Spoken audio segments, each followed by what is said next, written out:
Have you ever woken up in the middle of the night, heart pounding, because you just dreamed of dying in a place you have never been to?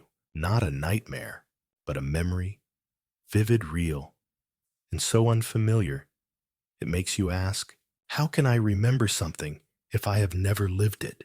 Today's story begins with a dream like that. An American man who had never left his country began describing in detail every step across an 18th century battlefield, from the sound of war drums echoing through the fog of Quebec to the freezing cold at the edge of a coarse fabric collar. No one taught him that. No book could explain why he knew. And when a regression session was conducted, what surfaced was not imagination, but another life, an old death, and a soul that had never truly rested. This is no longer just a spiritual belief to accept or reject. It is a journey inward where buried memories demand to be remembered. And the one telling the story is the one who once lived it. I used to think strange dreams were just the result of stress, war medication, endless sleepless nights. All could throw the brain out of rhythm.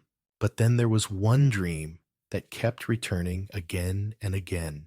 I stood in a frozen field, wearing an old, rough military uniform, holding a heavy musket in my hands. I did not just dream it. I felt the biting cold, heard the pounding war drums, and knew I was about to die. Not die in the future, but relive a death that had already happened. I could not deny that feeling. It was unlike any dream I had ever had before. I knew exactly where I was, what I was doing, and I was no longer myself. When I woke up, I could not shake the question that echoed in my mind. Why did I remember so clearly a place I had never been, and a life I had never lived? That question would not let me go. It was not frightening. It felt like a calling, soft but urgent, that some part of me was waiting to be reclaimed.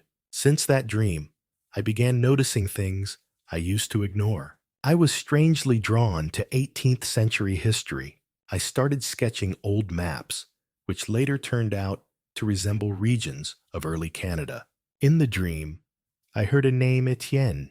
I had no idea what it meant, but it repeated like an echo in my subconscious. My girlfriend said I began speaking French in my sleep. I had never studied the language. No one in my family had any connection to France. I started doubting myself. Was I losing control, or was I starting to remember something too deep to deny? I decided to try a past life regression session, not because I fully believed, but because I needed an explanation, whether spiritual or scientific. When I entered the hypnotic state, I did not just see images. I became that person. I was Étienne. I was trembling before battle. I remembered hearing my name called the voice of my commander and the eyes of a comrade just before he fell. When I came out of it, I was not the same man. I no longer asked if it was real. I began asking why I was allowed to remember. I used to think I had only one life and that the past was irrelevant. But now I believe that some of what we fear, some of what we love, might come from unnamed memories. They live within us, even if we no longer remember where they began. After that regression session, I started writing everything down. I researched, cross-referenced, searched, and then I discovered the thing that sent chills down my spine. There was a real soldier named Étienne Lemoine. He fought in the Battle of Quebec in 1759. Everything I described matched what that man had experienced. The question was no longer whether I was imagining it, but rather, could my memory be evidence of something greater? We will explore that together in the next part. I never thought there was anything special about my life. I used to be a soldier. I came back from Afghanistan carrying a few nightmares, a small wound on my left shoulder, and a sense of disconnection I couldn't name. I used to think it was post-traumatic stress, but then one night, I dreamed I was standing in a cold forest. The air was filled with fog, In my hands was not a modern rifle, but an old wooden musket. I didn't know how, but I knew how to use it. Every movement of loading and priming felt as if I had done it all my life. When I told my therapist about the dream, she asked me, "Have you ever tried past life regression?" I laughed. I didn't believe in that kind of thing, but something inside me stirred, not out of curiosity, but because I wanted to know, why do I always feel as if I have died before? That regression session wasn't some mystical ritual, just a softly lit room, a calm voice, and an invitation to return to where the fear began. At first I saw nothing, just emptiness, but then images began to emerge. First, a hand covered in mud and blood, then shouting in a language I had never learned but somehow understood, a child running across the battlefield. I shouted to warn them. And then darkness. When I came back, I cried. I didn't know why. I just felt a very old pain, not of the body, but of the soul. From that day, I started taking notes. I looked up everything I could remember, and I found the name of a French soldier in the 1759 battle, Étienne Lemoine. And what I said during regression matched the details exactly. I never thought I would believe in past lives, but I believe in what I feel. And what I feel is that a part of me once lived, once loved, once fought and died in another lifetime. You might think this is a fantasy, a story we tell ourselves to escape the present. I thought that too, until I started to change. I no longer wake in the night, startled by fireworks. I no longer see myself as a wounded soldier. I see myself as a soul that has lived through many eras. And I began to forgive myself, to forgive what I had done and what I failed to do. It wasn't just a therapy session. It was a return, a meeting with myself in another form, another time. And the surprising thing is, I am no longer afraid of death. I am only afraid of living a life without ever remembering who I truly am. My story is just one of thousands. Each person comes to regression for different reasons: loss, pain, crisis, but most of them find the same thing: a quiet memory powerful enough to change how they see the present. Some see themselves as an Egyptian farmer, some as a Japanese girl during the Edo period, and me, I was a French soldier who died for an ideal I once believed was noble. We are not just bodies. We are memory, unfinished lessons, unkept promises, and maybe remembering is not about telling the story to someone else, but so that finally we can understand ourselves more fully than one lifetime ever could. And I am not the only one. Because when experts began analyzing what I said, a big question was raised. How could someone with no knowledge of history describe an ancient battle with such accuracy? The answer lies in the next part, where history and memory collide, creating a truth that leaves even scholars in silence. I thought the memories would fade after that first regression. That maybe it was a strange trick of the mind. Too much stress, not enough sleep, maybe a leftover echo from a war I actually fought in this lifetime. But they didn't fade. They multiplied. They came back in flashes, short, vivid moments that would strike without warning. I'd be walking down a quiet street and suddenly smell burning wood and sweat, the metallic taste of blood in my mouth. I'd hear someone shouting behind me in French my name, Étienne. At night, I stopped dreaming in English. I'd wake up with phrases on my tongue I didn't understand, but when I looked them up, they were real. Old French, specific to the 1700s. Things like manche de fusil cassé, broken musket handle. How could I possibly know that? I tried to ignore it. I really did. But it felt like something inside me was pushing to be seen, to be heard, to be known again. Not for the sake of drama, but for peace. So I went deeper. Session after session, I let the images come. I let Étienne speak through me. He talked about a girl he left behind in Bordeaux, about the way his hands shook, not from cold, but from knowing he would never see her again. He described his final moments like a man writing his own eulogy. And I listened. I wrote everything down, not because I wanted to believe, but because I couldn't keep carrying this weight and pretending it didn't belong to me. One day, after a particularly intense session, I brought my notes to a local historian. We sat down with dusty maps, old military logs, fragments of journals from the French colonial wars. I didn't expect anything, but then he looked at me, pale, silent. "You shouldn't know this," he said. My descriptions matched a lost journal from 1759. It belonged to a foot soldier who died during the Battle of the Plains of Abraham. His name, Étienne Lemoine. Not only did the places match, not only did the tactics, names, and injuries line up, but even the emotions I wrote down, the longing, the fear, the fractured hope, they were in the journal, word for word. That's when it hit me. I wasn't remembering these things to prove anything to anyone. I was remembering them because something in me needed closure, something that had been unfinished for over 2 centuries.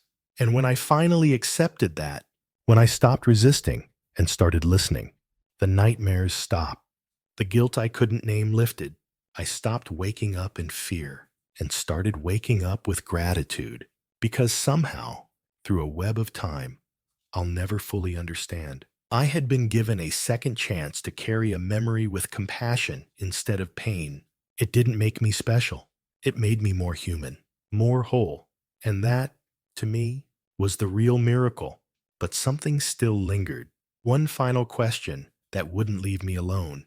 If I could remember this much, what else might be buried in others, waiting to surface? And what happens when the past refuses to stay buried? Not just in dreams, but in the records of history itself. That's what came next, and it changed everything. It started with one document, a brittle journal page, yellowed at the edges, written in slanted cursive that bled through the paper like a whisper from another lifetime. A friend of the historian I had spoken with, someone who worked in archival preservation, heard about my case. She asked if I'd be willing to compare some of my notes with a few unreleased military correspondences recently uncovered in a private estate near Montreal. I said yes, expecting nothing. What I found instead was a mirror. On one page, a letter from an officer described a young soldier named Étienne who had disappeared during the retreat near the St. Lawrence River. He had volunteered to cover the rear, alone. They never found his body, but they found his musket and a torn scrap of his scarf brown wool with a blue pinstripe. That same blue pinstripe had shown up in my regression. I had described it, held it, felt it itch against my neck in the cold.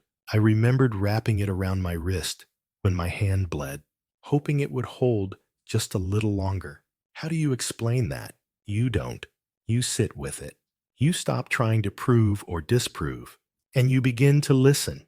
The deeper I went, the more I found not just physical details, although those alone were enough to give anyone pause, but emotional truths, words Étienne had once written about the fear of being forgotten, about the pain of dying far from home. I had written the same thoughts in my journal after my own deployment, not knowing why. They felt so familiar some nights. I couldn't tell if I was remembering him or if he was remembering through me. I didn't tell many people, not because I was ashamed, but because some things lose their meaning when you try too hard to explain them, like trying to trap smoke in your hands. But there was one moment I'll never forget. I stood alone in a quiet museum, looking at a display about the 7 Years' War.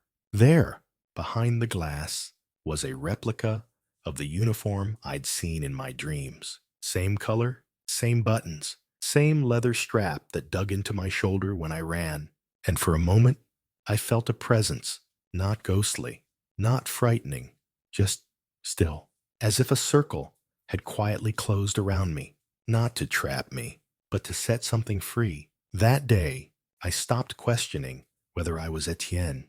I started asking a different question. What if this memory, this life, came back not to haunt me, but to heal something that was still unfinished? What if remembering wasn't the end of the story, but the beginning of something much more meaningful? And that's when something unexpected happened, because as I began to accept the past, it began to change how I saw the present. The pain I carried in this life started to make more sense.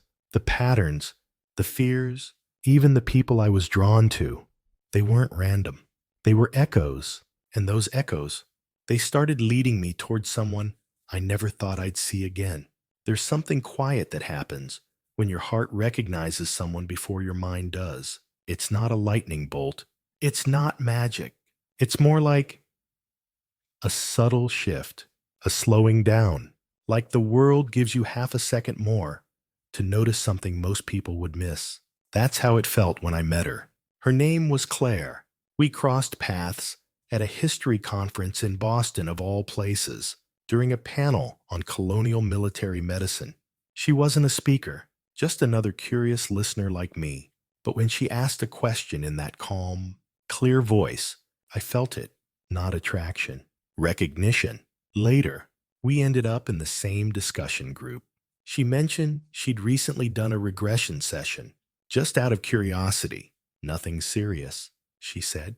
But then her eyes shifted, and she added quietly, I saw myself holding someone as he died in my arms. He was young, brown scarf, French soldier. I remember the blood wouldn't stop. I didn't say anything for a long moment. I couldn't. Eventually, I asked, did you remember his name? She paused. No, but I remember how it felt when he looked at me, like he'd seen me before. We sat in silence. The hum of the conference faded around us, and I realized something I hadn't dared to consider before. What if this wasn't just my story? What if memory is a bridge, and sometimes someone else is standing at the other end? Over the next few weeks, we stayed in touch. At first, cautiously. No big claims, no grand past life romance stories, just quiet conversations about what we'd felt, what we both couldn't explain. But as we compared notes, dates, impressions, scenes, we started finding overlaps. She remembered a small chapel in a clearing. I remembered kneeling there. She described a pendant she wore, one I had carved from a piece of broken wood. I'd seen it in a vision, still warm from my hands. It didn't feel like a fantasy. It felt like a scar, finally lining up with the blade that made it. One evening, she asked me, what do you think this means for us? Now, I didn't have an answer, and maybe that was okay, because some connections aren't meant to be solved. They're meant to be felt, respected, and gently carried. All I knew was that something in both of us had been waiting for this recognition, not to recreate the past, but to release the weight of it, to meet again this time, free. And maybe that's what regression is really about. Not reliving what was, but re-understanding it, finding the parts of ourselves still stuck in an old battlefield, an old goodbye, an old wound, and finally telling them, you made it. You're not alone. You can rest now. That connection with Claire became a kind of compass, not one that pointed to her specifically, but one that pointed me back to myself, who I was, beneath all the noise. And the more I followed it, the more I began to see that the war I had carried was never really outside. It was within, and only by remembering who I had been could I finally choose who I wanted to become. I used to think healing meant forgetting, that to move on, you had to put the past in a box, seal it tight, and walk away without looking back. But the truth is, healing didn't come when I tried to erase what I remembered. It came when I allowed myself to hold it with compassion, to sit beside the pain without needing it to vanish, to look at that younger version of me, whether he was called David or Etienne, and say, it's okay.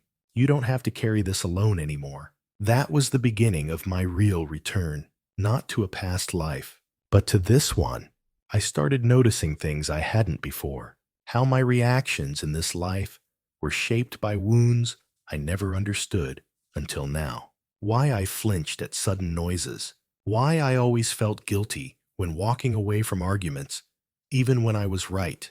Why I never let people say goodbye to me at airports. They were small, human moments, but each one, when traced back far enough, led to something ancient, something unresolved. And when I brought awareness to those places, something shifted. The fear softened, the tension eased, the ache loosened its grip. I wasn't broken.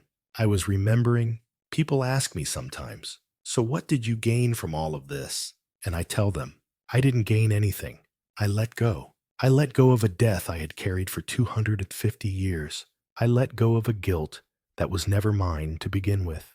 I let go of the illusion that we are isolated, single-story beings disconnected from the rivers that have carved us. In its place, I found something else. Not certainty, not even peace, always, but clarity. Clarity that I am more than this moment, but also completely here, and that's enough.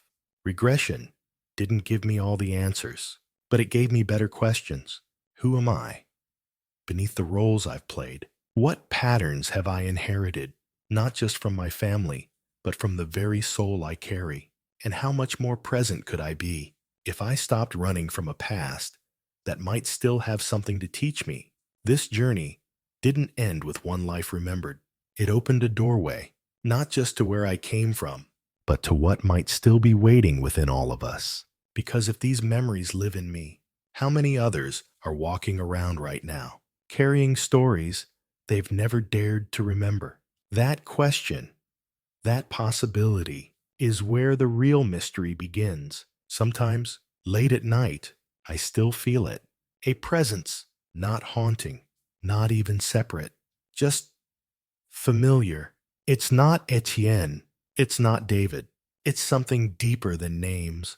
It's the quiet knowing that we are more than the pages we've written in this life. That somewhere inside us, there are entire volumes, whole chapters from other times, other places, waiting not to be proven, but to be heard. I used to think I was one life, one person, moving forward. Now I see time more like a spiral. We return to certain truths, again and again, not because we failed before, but because something still wants to be understood. That's what past life regression gave me. Not a label, not an identity, but an opening, a glimpse behind the curtain. And once you've seen even a sliver of that, you don't look at the world the same way again. You start wondering about the people around you, that stranger on the subway who feels oddly familiar, the smell of firewood that brings tears to your eyes, though you don't know why, the deep, unexplainable longing when you see a landscape you've never visited. What if those aren't accidents? What if they're reminders, echoes, fragments, threads from a soul that remembers more than one name? I don't share this story to convince anyone. Belief isn't the point.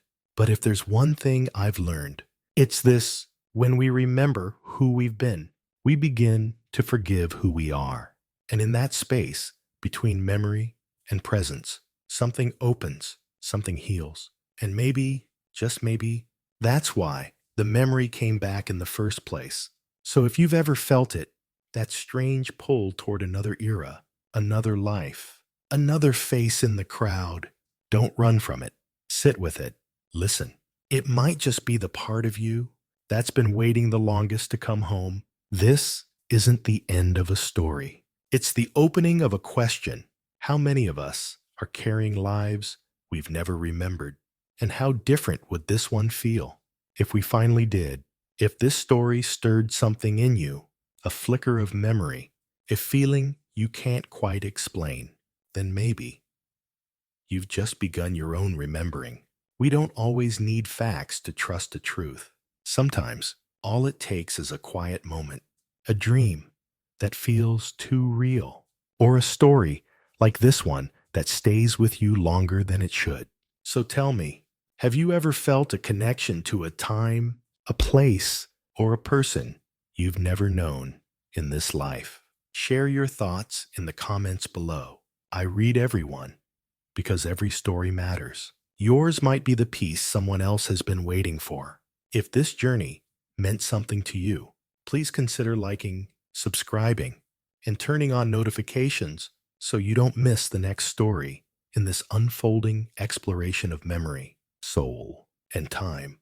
And if you're ready to go deeper, join me in the next video where we uncover what happens when past life memories lead not to answers, but to unexpected reunions. Until then, stay open, stay curious, and above all, trust what remembers you.